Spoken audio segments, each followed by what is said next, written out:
dalam kasus Mas Yandri, seberapa optimis untuk bisa kita tahu mastermind-nya? Karena hingga hari ini Mbak Bibip, walaupun sudah ada tersangkanya, tidak pernah diungkap motifnya. Yang tadi saya sebut di awal, ini motif individu, pribadi, motif atas nama itu institusi atau motif oleh pihak lain nih. Belum pernah diungkapkan. Tidak mungkin ada seorang prajurit yang atas inisiatif sendiri dia benci gitu secara personal sama Andri dan melakukan hal itu.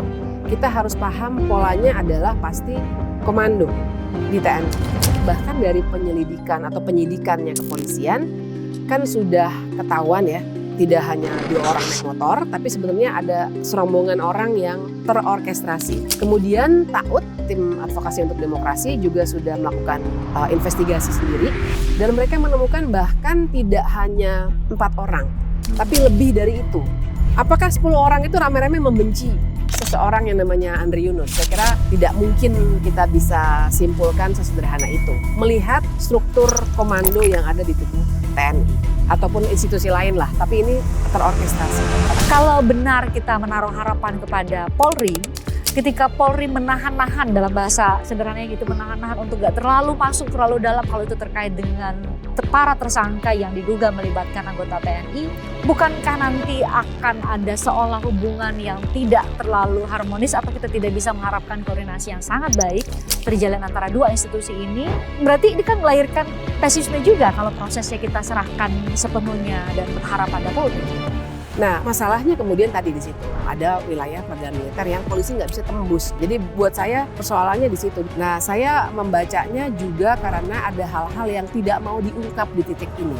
Tapi kalau melihat pola-pola yang terjadi dengan peradilan militer selama ini, plus juga bagaimana kecepatan TNI untuk tiba-tiba bikin konferensi pers langsung, oh ini kami yang melakukan penyidikan dan seterusnya, tidak salah juga kalau kita bisa patut menduga, kita punya kecurigaan, wah ini apa nih di balik ini. Dalam konteks itu muncul juga perspektif lain Mbak Bibip, misalnya dari perspektif psikologi forensik. Ada Mas Reza Indragiri yang bilang terlalu mudah sinyal-sinyal itu terlalu tersedia di depan mata kita sehingga justru ia juga membuka kemungkinan bahwa ada false flag operation. Justru karena Mas Andri itu banyak berurusan dengan TNI, maka dengan sangat mudah bagi siapapun yang punya kepentingan untuk memperburuk atau merusak citra TNI bisa menggunakan Mas Andri. Jadi kita semua pasti akan tergiring ke sana secara psikologi.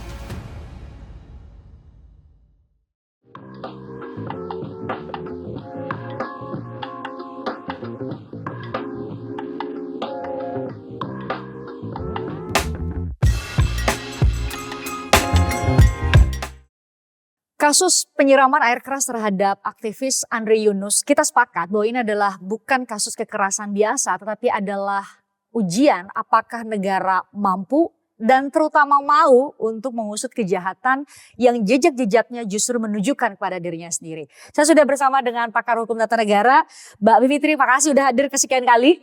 Terima kasih, senang sekali di sini lagi. Kita diskusi, sebenarnya saya kontak Mbak Bivitri itu jauh beberapa hari sebelum ini dan mungkin karena ada momentum Lebaran kita menghormati itu dan sayangnya sampai selesai momentum Lebaran juga nggak ada progres yang signifikan. Saya mau mulai dari kasus ini Mbak Bibip akhirnya menarik atensi publik karena ada state involvement ya, ada keterlibatan aktor negara yang kemudian juga dibenarkan oleh mereka. Dalam hal ini adalah TNI langsung press conference tuh buat menunjukkan bahwa ada 4 orang anggota BAIS TNI yang diduga jadi dan sudah ditetapkan sebagai tersangka. Polisi juga mengungkap 2 orang yang berbeda lain gitu, jadi terkonfirmasi bahwa ada aktor negara yang terlibat. Jadi kan pertanyaannya jauh lebih panjang, lebih dalam lagi bahwa ini adalah tindakan dilakukan dengan motif individu atau patut diduga mewakili institusi atau ada oknum di dalamnya atau sebenarnya bagaimana kita membacanya? Ya, jadi memang yang unik ketika hari waktu itu Selasa ya, minggu lalu itu TNI tiba-tiba bikin press conference.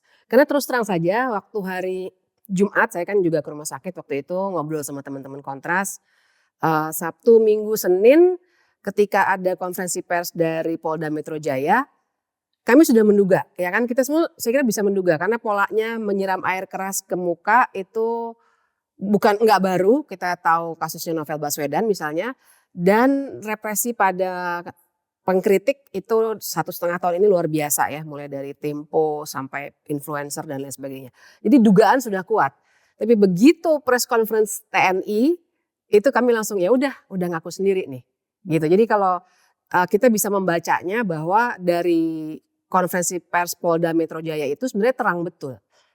Dan saya juga tahu dari teman-teman TAUD, tim advokasi untuk demokrasi ini yang menangani kasus Andri, LBH Jakarta dan kawan-kawan dan Kontras tentu saja, bahwa mereka memang banyak berkomunikasi dengan kepolisian, sharing barang bukti, sharing keterangan dan lain sebagainya, sehingga memang ketika ada konferensi pers Polda Metro Jaya sebenarnya sudah cukup terang nih siapa sebenarnya. Kan sebenarnya polisi kita itu kalau investigasi macam ini mereka memang apa istilahnya tuh scientific based investigation atau something like that lah ya. Mereka itu kuat. Scientific based Mereka itu cukup kuat loh, cukup canggih lah. Cuma memang yang bikin mereka nggak bisa jalan tadi makanya perkataan Christian di awal itu bukannya soal mampu, tapi mau. Mampu mereka mampu. Nah tapi di ujungnya kelihatannya mentok. Jadi perhatikan di konferensi pers Polda Metro Jaya itu mereka sudah menerangkan dengan sangat-sangat jelas. Ini setelah mereka menyiram air keras, mereka pergi kemana, yang satu ke sini, ada 4 arah. Artinya kan mereka udah pegang nih orangnya siapa. Tapi mereka tidak menjelaskan lebih lanjut mereka dari mana. Mereka startnya motornya itu dari mana, padahal pasti terbaca. Saya yakin sekali karena yang mereka cek itu udah 2000-an CCTV. Dan tapi mereka berhenti di situ. Kita semua udah menduga ini pasti ada yang bikin mereka nggak bisa melanjutkan siapa sebenarnya 4 orang itu. Nah begitu TNI bikin konferensi pers setelah itu baru ternyata sudah ada yang merasa nih. Dan yang unik adalah tidak lama setelah itu polisi merilis 2 foto 2 orang yang berboncengan naik motor dan memberikan inisial yang berbeda dengan inisial yang disampaikan oleh TNI. Betul. Saya sih waktu itu membacanya, apa ini berbalas konferensi pers nih? Apa nih maksudnya nih? Kelihatannya ada yang ingin disampaikan secara tidak langsung oleh polisi. Bahwa ya kami sebenarnya punya. Silakan publik menilai apakah orang ini sama dengan orang yang diumumkan oleh TNI. Saya membacanya seperti itu. Itu satu hal Mbak Bibip, tapi yang menjadi pertanyaan dan mungkin kita hanya bisa mencoba untuk menebak-nebak adalah kenapa TNI melakukan konferensi pers? Karena kan kalau kita tidak naif dong, maksudnya bahwa TNI tidak pastinya memahami, saya harus memilih kata-kata ini supaya nggak salah. TNI seharusnya memahami bahwa yang punya kewenangan untuk melakukan penyidikan dalam sistem hukum kita itu adalah polisi dalam hal ini. Persoalan kemudian ada peradilan antara peradilan sipil dan peradilan militer satu hal ya. Kenapa melakukan kalau kita menangkapnya secara sederhana saja bahwa kenapa ada konferensi pers tandingan? Kenapa tidak bersama-sama saja bahwa anggota TNI menyerahkan nih namanya sekalian nih kamu mau konferensi pers kan? Ya udah ngumumin juga nih ada anggota kita. Kalau memang gesture secara komunikasi mau disampaikan kepada publik bahwa kami adalah organisasi yang terbuka. Mau itu anggota kami siap untuk membukanya ke publik. Ya itu juga yang menarik ya. Tadinya saya masih berpikir bahwa yang saya dengar-dengar gitu ya dari beberapa sumber kemungkinan akan ada konferensi pers bersama. Ada beberapa pihak lah. Kapolri tapi tidak sendiri, tapi ada beberapa institusi lain. Nah, tapi ternyata dilakukan sendiri oleh TNI. Kalau saya membaca ada beberapa kemungkinan sih. Kemungkinan pertama adalah mereka ingin men-secure dulu kasusnya ini ada dalam domain kami. Saya bilang domain karena kalau militer memang menurut sistem hukum kita harus masuk kalau orangnya militer saat ini ya, walaupun menurut saya salah, harus masuk ke dalam peradilan militer. Kalau sudah di-secure seperti itu artinya nanti mau polisi, walaupun kita harus paham ya polisi itu penegak hukum kan sebenarnya. Polisi nggak bisa masuk lagi ke situ kalau mereka sudah secure. Nah kemudian yang kedua pertanyaan menarik dari Christian tadi, kenapa nggak barengan aja? Nah saya membacanya juga karena ada hal-hal yang tidak mau diungkap di titik ini. Kan polisi belum mengungkap banyak kan, seperti saya tadi katakan mereka berhenti di satu titik. Mereka 4 orang itu pergi ke arah yang berbeda-beda, berhenti di situ. Sebenarnya belum disebut mereka apakah dari BAIS atau tidak, itu kan baru TNI yang mengatakannya sendiri. Nah saya melihatnya kalau misalnya berdua kepolisian dengan TNI, ada banyak hal yang nantinya akan harus disebutkan penyidikan lebih lanjutnya oleh kepolisian. Kemudian secara proseduralnya kan artinya berkasnya kalau dalam penegakan hukum ya, berkasnya kan harus dikirim tuh dari kepolisian kepada TNI misalnya. di titik di mana TNI mengumumkan itu yang saya tahu ya, belum ada pengiriman-pengiriman berkas.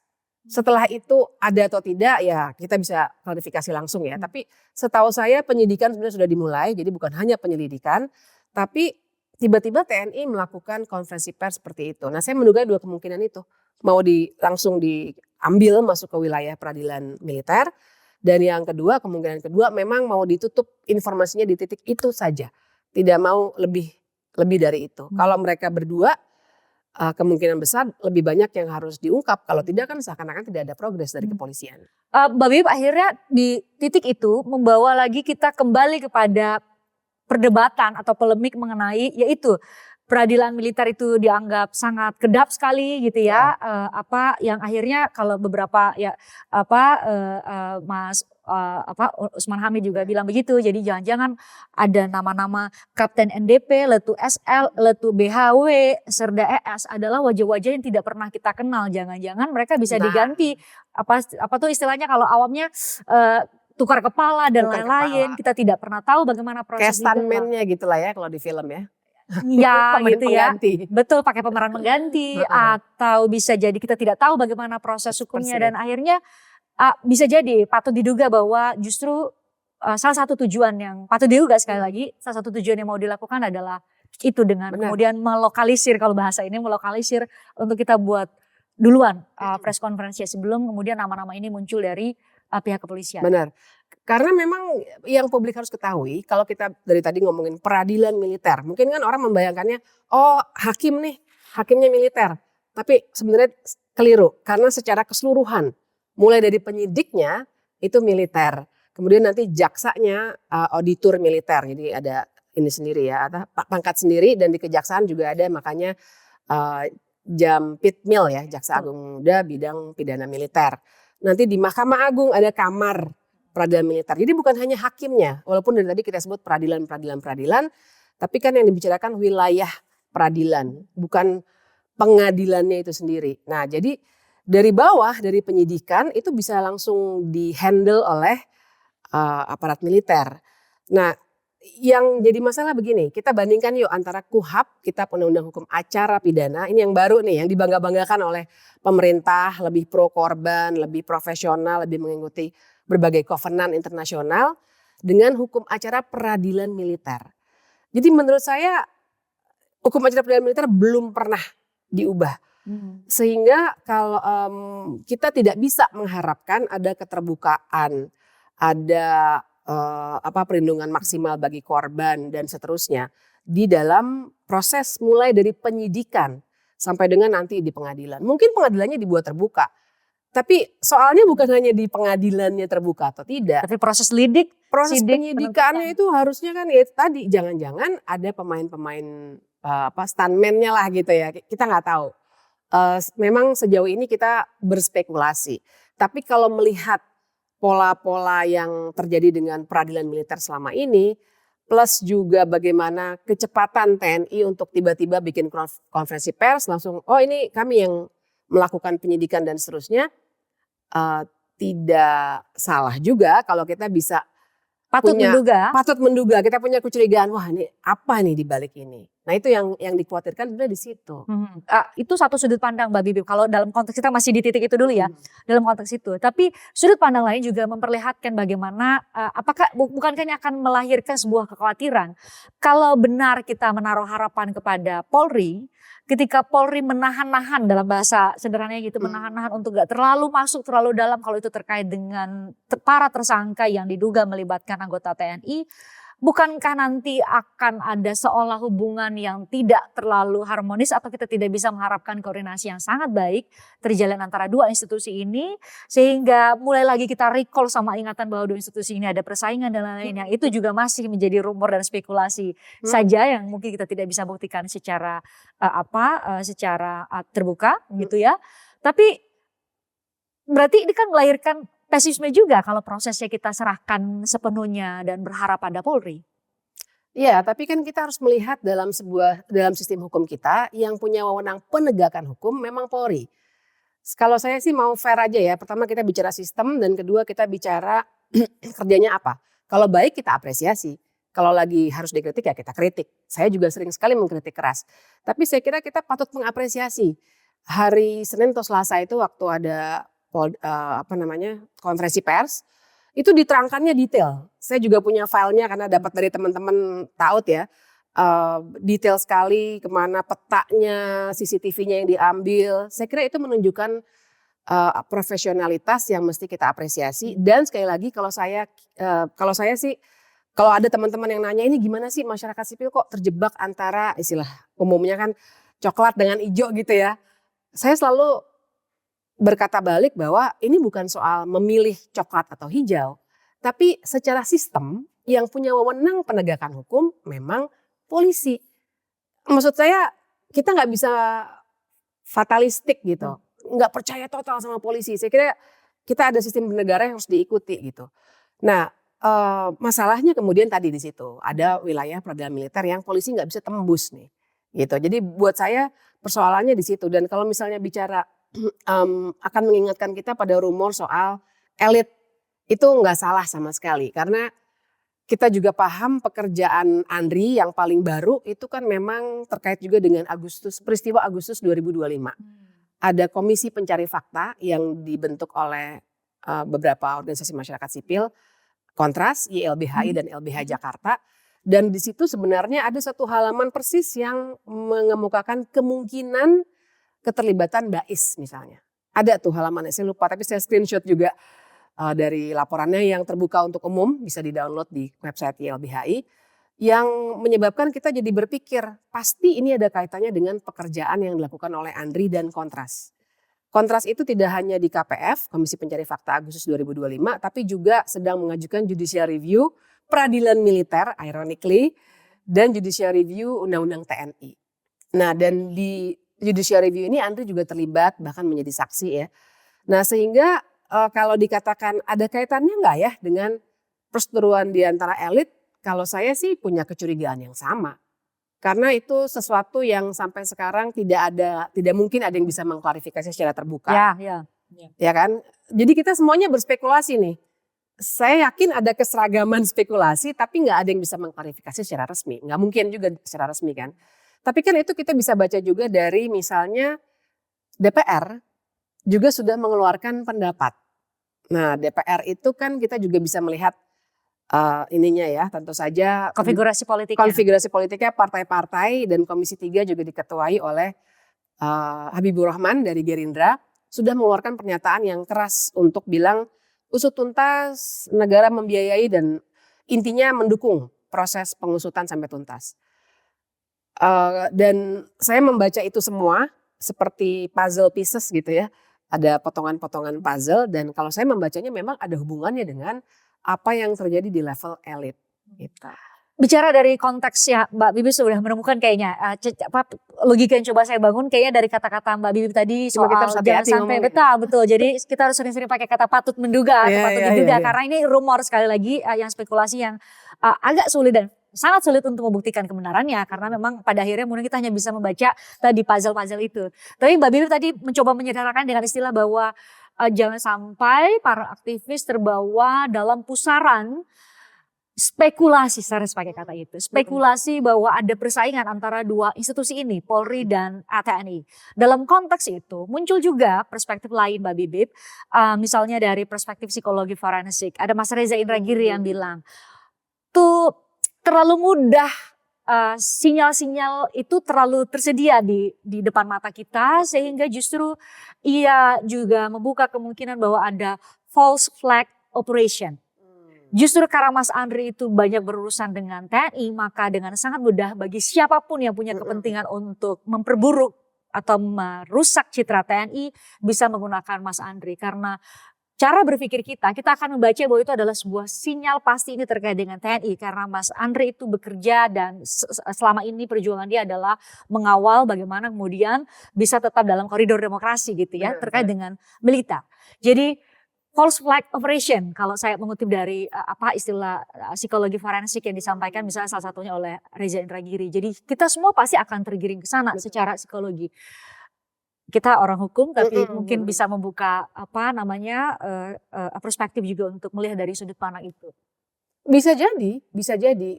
Tapi kan begini, kalau saya melihatnya dua hal. Pertama, yang kita juga mesti baca, polisi itu kita bisa baca dari Agustus 2025. Pasca Agustus 2025 itu kan 703 setidaknya aktivis yang dikriminalisasi. Artinya saya membaca kalau polisi menginginkan, dia bisa pakai wewenang penegakan hukum.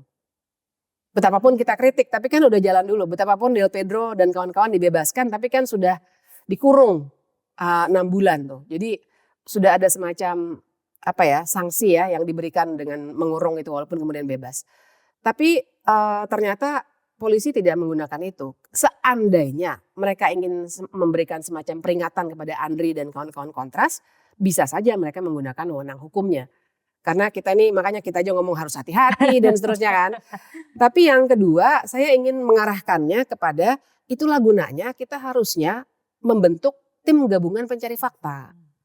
Jadi sekarang ini terlalu banyak spekulasi. Dan TNI bisa bilang ini domain kita nih, pokoknya kita yang ngerjain, mulai dari penyelidikan kita yang ngerjain. Sementara mungkin polisi bilang oh nggak bisa nih, ada orang sipil dan seterusnya, banyak lah pasti. Saya jadi teringat sebenarnya senior Andri, senior kita semua, Cak Munir, yang dibunuh waktu itu arsenik 2004 ya. Dan waktu itu Presiden SBY mengeluarkan keputusan presiden yang membentuk tim gabungan pencari fakta. Isinya tuh ada masyarakat sipil, TNI, Polri, bahkan ada Kementerian Luar Negeri waktu itu Bu Retno di situ loh. Karena ada hubungannya dengan Belanda ya waktu itu ya. Jadi memang endingnya nggak terlalu bagus karena walaupun terungkap semua, tapi yang ditulis dalam laporan itu tidak kunjung diadili juga. Tapi setidaknya laporan tim gabungan pencari fakta itu bisa kita apresiasi, bagus. Sampai ujung tuh diungkap, namanya terang sekali, institusinya terang sekali, cuma nggak diadili aja gitu.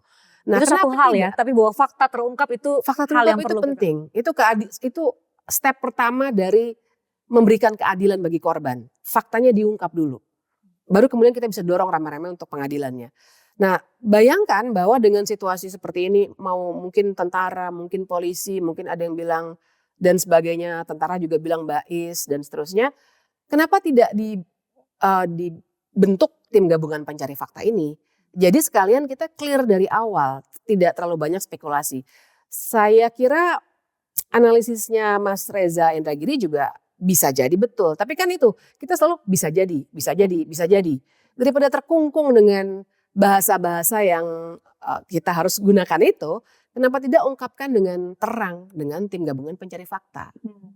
Saat ini di Komisi 1 pun kan sudah dibentuk, saya tidak terlalu ingat, itu istilahnya panitia kerja atau apa ya? Ada Pak Tubagus yang mimpin ya, karena kan mitra kerja dari TNI adalah Komisi 1 ya, dan mereka memberikan pesan bahwa berharap akan dilakukan secara transparan dan proses hukum yang dilakukan oleh TNI sendiri gitu. Itu cukup untuk menjadi pemantik awal atau benar-benar menurut Mbak Bibip ya kita harus benchmarkingnya ke kasus Cak Munir gitu, mendiang Cak Munir sehingga kemudian minimal fakta terungkap dulu nih, persoalan diproses satu hal ya. Kalau dibawa ke DPR masalahnya adalah kita kemudian akan terjebak lagi di tadi tuh yang kita nggak bisa simpulkan itu. Soal pertempuran di elit. Lah DPR kan isinya konfigurasi politik yang akan mencerminkan apa yang ada di elit atau sebaliknya gitu ya. Tapi intinya dia akan sama. Artinya sangat mungkin ada negosiasi politik lagi di situ. Dan toh DPR sebagaimana mungkin mereka panja bisa punya kekuatan manggil dan seterusnya. Tapi kan dia juga wewenangnya tidak pro justisia. Dan tadi ya terlalu banyak benturan kepentingan juga. Saya membayangkan TGPF itu nanti harusnya diisi oleh orang-orang yang independen secara politik dan berintegritas. Saya nggak punya nama-nama sih, tapi bisa lah kita cari dari ratusan juta orang Indonesia ini untuk duduk di situ. Dan kita kasih koridor, TGPF-nya harus terbuka, laporannya harus dibuat publik. Nah yang saya khawatirkan kalau di Komisi 1 tuh tantangannya satu tadi konfigurasi politik. Tantangan kedua kalau urusannya TNI bisa saja kemudian mereka bilang oh rapat ditutup ya. Karena ini adalah rahasia negara. Berapa kali tuh kalau urusannya TNI bisa ditutup rapatnya. Artinya transparansi juga bisa minim. Dan kemudian yang ketiga, toh DPR tidak bisa membuat keputusan yang final dalam arti laporan yang begitu komprehensif sampai dengan bisa ditindaklanjuti oleh penegak hukum. Nah itu, jadi saya kira kalau presiden, jadi kita bisa punya kritik, tentu saja ya banyak sekali kritik terhadap presiden. Tapi kalau bicara hukum tata negara, pada akhirnya ujungnya memang presiden. Saya sendiri kalau ditanya bagaimana ya Anda percaya presiden 100%? Tidak 100%. Tapi hukum tata negara kita bilang yang bisa mengatasi perbedaan pendapat atau spekulasi kita tentang perbedaan di antara elit, ya kepalanya, dan kepalanya adalah presiden. Kalau dia bentuk TGPF dengan keputusan presiden, saya kira itu akan banyak mengatasi banyak tantangan konflik of interest tadi. Termasuk tadi pesimisme kalau memang pun Polri yang akan melakukan, diberi kewenangan untuk melakukan penyelidikan yang bisa bersama-sama dengan TNI dengan segala benturan komunikasi dan lain-lain yang coba kita spekulasikan tadi. Mbak Bibip, proses hukum satu hal, tapi kan kalau kita baca nama-nama yang disampaikan ke publik oleh polisi maupun oleh TNI sendiri itu sepertinya adalah operator lapangan. Dalam kasus mendiang Cak Munir itu kan ya di atas kertas ada laporannya ya, beberapa nama yang kita juga patut mengapresiasi bahwa itu nama-nama besar yang mungkin kalau sampai sekarang juga masih ada orangnya. Tapi setidaknya kan terbuka buat publik. Terbuka. Ya, jadi kita jadi tahu fakta yang sebenarnya. Itu satu hal. Tapi kalau dalam kasus dalam kasus Mas Yandri, Mbak Bibip seberapa optimis, normatif sekali pertanyaannya ya, tapi ya udahlah. Seberapa optimis untuk bisa kita tahu mastermind-nya? Karena hingga hari ini Mbak Bibip, walaupun sudah ada tersangkanya, tidak pernah diungkap motifnya. Yang tadi saya sebut di awal, ini motif individu, pribadi, motif atas nama institusi, atau motif oleh pihak lain nih. Belum pernah diungkapkan. Jadi kita masih juga dibuat menebak-nebak. Ya, saya sih sebenarnya ingin sekali kalau sudah ada TGPF, mereka akan bisa menyimpulkan hal-hal misalnya kalau di TNI, kalau memang benar ini institusi TNI, kita juga harus paham pola mereka bekerja. Tidak mungkin ada seorang prajurit yang atas inisiatif sendiri dia benci gitu secara personal sama Andri dan melakukan hal itu. Kita harus paham polanya adalah pasti komando di TNI. Nah itu yang kita mesti cari. Sekarang masih spekulatif sifatnya dan saya kira polisi juga makanya berhenti di situ. Tapi dari situ harapannya adalah ya TGPF bisa mengungkapkan itu. Dari pola yang sifatnya komando satu, tapi juga yang kedua bahkan dari penyelidikan atau penyidikannya kepolisian kan sudah ketahuan ya ada tidak hanya 2 orang naik motor tapi sebenarnya ada serombongan orang yang terorkestrasi. Kemudian TAUD, tim advokasi untuk demokrasi juga sudah melakukan investigasi sendiri. Dan mereka menemukan bahkan tidak hanya 4 orang, tapi lebih dari itu. Mereka punya beberapa CCTV, mereka juga bagus sekali nih, saya banyak ngobrol dengan mereka ya, banyak belajar juga dari yang sudah berlalu. Dan mereka melihat ada orang-orang yang sudah mengintai sejak di YLBHI, karena kan Andri itu podcast dulu ya? Podcast dulu di YLBHI. Nah mereka melihat ada yang sudah mengintai, kasih kode, nih orang udah keluar nih. Terus diikuti kemana dan seterusnya. Artinya ada rombongan besar, tidak hanya 2, tidak hanya 4, kemungkinan besar lebih dari 10. Nah, apakah 10 orang itu rame-rame membenci seseorang yang namanya Andri Yunus? Saya kira tidak mungkin kita bisa simpulkan sesederhana itu. Melihat struktur komando yang ada di tubuh TNI. Ataupun institusi lain lah, tapi ini terorkestrasi. Nah ini yang kita mesti baca, sehingga nanti harapannya kalau pertanyaannya optimis atau enggak, tergantung TGPF-nya komposisinya seperti apa. Dan tergantung apakah presiden mau membentuk TGPF. Itu dulu kan masalahnya kan. Dan kalau misalnya sesuai dengan yang kita mau dorong, tadi ya independen secara politik dan punya integritas, dan presiden segera membentuknya, saya kira kita bisa optimis di situ. Karena barang bukti juga sudah sangat banyak, saksi juga sudah sangat banyak. Sehingga seharusnya tidak sesulit itu tadi tuh, mampu tapi mau enggak? Atau enggak, terutama mau apa enggak gitu. Ya. Nah di titik ini saya sesungguhnya punya keraguan pada presiden. Punya keraguannya karena pengalaman yang nggak usah yang lama-lama deh, yang baru nih misalnya tim percepatan reformasi kepolisian. Kan itu juga waktu itu yang didorong oleh masyarakat sipil melalui GNB, Gerakan Nurani Bangsa, adalah tidak hanya reformasi kepolisian, tapi tim pencari fakta untuk Agustus 2025. Nggak dibentuk kan.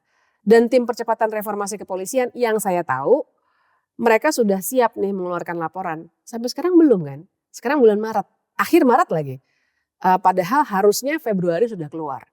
Jadi political willingness ini, kemauan politik ini yang menurut saya nggak ada. Dan itu mentoknya lagi-lagi di kepala negara dan kepala pemerintahan, yaitu presiden. Nah di titik ini nih yang kita harus dorongnya sekeras mungkin. Kita ingatkan Pak Prabowo, ini aktivis disiram air keras itu di mata internasional itu luar biasa mencoreng nama negara ini. Apalagi mereka akan langsung mengacu pada presidennya melakukan apa nih. Cak Munir dibunuh, kita bisa bilang presidennya langsung membentuk TGPF. Nah di sini nih seperti ingin dibuktikan presidennya melakukan apa. Ada aktivis yang disiram air keras dengan tuduhan mencoba untuk membunuh secara terencana ya, bukan hanya menyiram begitu. Karena kalau kita lihat kan pasal-pasalnya sebenarnya adalah penganiayaan, betul ya? Iya. Penganiayaan, terus ada percobaan pembunuhan. Iya. Nah menurut Dan kami disangkakan. sih yang paling pas percobaan pembunuhan berencana bahkan. Ya karena kan terorkestrasi ya, diamati begitu kan tidak mungkin tidak terencana. Tapi pembunuhan itu real karena memang waktu itu kan Mas Novel Baswedan juga sebagai korban bercerita tentang memang tujuannya kalau ke muka itu bukan hanya mata tapi dia bisa kalau terhirup ke dalam rongga hidung itu bisa menyebabkan gagal nafas. Mas Novel sebenarnya sedikit kena gagal nafas juga dia ceritanya karena itu. Tapi bisa langsung ditangani cepat sekali dan akhirnya bisa dibantu lah waktu itu.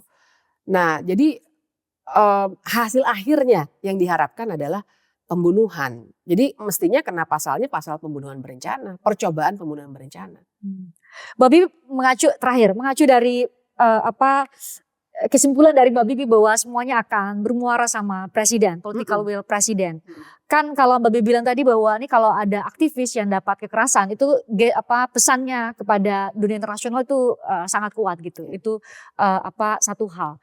Tapi dalam konteks Indonesia sendiri, jauh sebelum kejadian Mas Andri ini, kan polemik mengenai bagaimana kepercayaan publik terhadap institusi-institusi termasuk TNI kan juga sangat dinamis. Saya menggunakan istilah itu ya, sangat dinamis. Bukankah ini akan memperburuk keadaan? Atau pada akhirnya akan, ya meskipun dengan sudut pandang Mas Reza tadi bahwa ini adalah false flag operation, tapi ini publik kita, memori kolektif publik kita akan mengarah kepada tuh kan coba baca semua komen tuh kan gue udah bilang nih pasti ini pelakunya dan lain-lain. Bukankah itu akan menggerus kepercayaan publik terhadap TNI itu sendiri gitu dan satu hal bahwa kita tetap bagaimanapun TNI itu adalah organisasi negara, kita membiayainya semua dari pajak dan kita berharap sebenarnya TNI berjalan dengan sangat baik. Itu satu hal kenapa kita ngobrol ini gitu ya. Jadi sebenarnya seharusnya ini bukankah menjadi momentum untuk TNI sendiri menunjukkan sebaliknya apa yang diduga oleh publik. Gitu. Betul. Jadi memang kita mesti clearkan dari awal ya. Pasti nanti banyak potongan-potongan ya biasa ya kalau di media sosial ya. Bahwa ini bukan soal like and dislike. Jadi kita pro polisi makanya kita benci TNI atau sebaliknya. Sama sekali tidak ada. Polisi maupun TNI dua-duanya ada dalam konstitusi kita. Pasal 30. Dua-duanya tuh. Di pasal yang sama lagi. Nah soalnya adalah institusi-institusi negara itu kita tidak boleh take for granted. Nggak boleh kita anggap mereka sudah maksimal menjalankan tugas dan fungsinya. Apa yang harus direformasi harus direformasi. Nah TNI itu sebenarnya sudah pernah mengalami reformasi sektor keamanan di awal tahun 2000. Cuma kan tidak tuntas. Makanya keluar Undang-Undang TNI tahun 2004 waktu itu. Yang mana di Undang-Undang TNI itu pasal 65 sudah bilang peradilan militer ini yang harus dilihat bukan subjeknya, bukan orangnya ya siapa yang melakukan, tapi tindak pidananya apa. Jelas sekali pasal 65. Tapi fast forward sudah 22 tahun, undang-undang peradilan militernya tidak juga diubah. Nah jadi saya ingin mengajak kita semua melihatnya persis dalam konteks itu. Barangkali ini saatnya kita mencoba untuk mendorong lagi reformasi TNI. Jadi bukan hanya reformasi Polri, tapi juga reformasi TNI.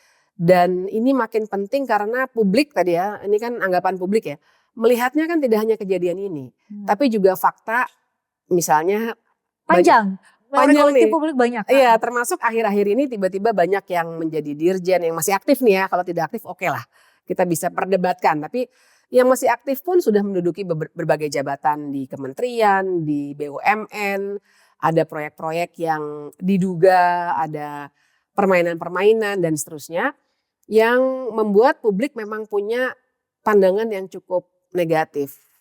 Tadi saya kira Christian sangat hati-hati dengan bilang dinamis gitu ya.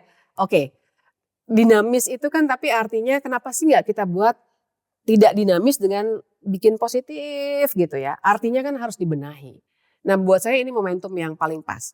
Benahi peradilan militernya, benar-benar dilaksanakanlah amanah Undang-Undang TNI sendiri dari tahun 2004. Bikin ubah Undang-Undang peradilan militer.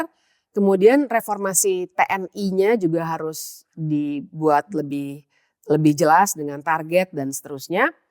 Sehingga kita punya acuan yang lebih jelas. Kembalikan betul sesuai pasal 30 Undang-Undang Dasar. Ini alat negara di bidang pertahanan TNI, tapi ada polisi alat negara di bidang keamanan dan ketertiban umum. Dan kita kembalikan aja semuanya ke konstitusi kita. Dan kalau apa yang Mbak Bibip sampaikan tadi bisa dilakukan dan Presiden sebagai kepala negara dan kepala pemerintahan mampu mewujudkan itu, nggak hanya Mas Andri yang mendapat keadilan, Betul. tapi kita semua akan bisa turut berkontribusi memperbaiki sistem yang selama ini sebenarnya seharusnya diperbaiki tapi belum diperbaiki. Ya, setidaknya dari poin tadi. Sebenarnya undang-undang dari tahun 2004, sekarang udah tahun 2026. Dan kalau HAM itu kan soalnya adalah keberulangan ya. Tentu saja kita khawatir, makanya Cak Munir itu kasusnya nggak selesai, berulang terus. Kasus Tempo pengiriman kepala babi tidak selesai, terjadi lagi pengiriman bom molotov lah ke rumah DJ Doni dan seterusnya sampai ke Andri.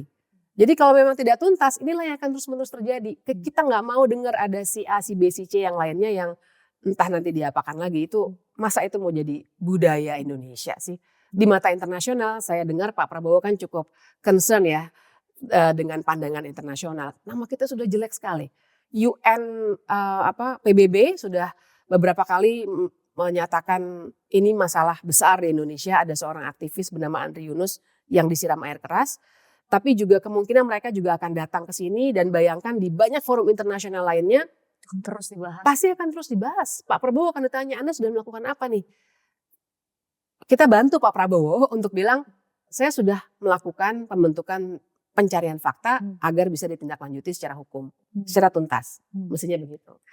Semoga obrolan kita menjadi bagian dari sedikit kontribusi untuk bisa berharap sampai ke telinga Presiden. Karena bagaimanapun secara konstitusional Presiden yang punya kewenangan untuk bisa mewujudkan apa yang tadi kita obrolkan ya gitu. Makasih ya Mbak Bibip, thank you ya. Sama. Sudah ada untuk sekian kali, thank you. Sehat selalu.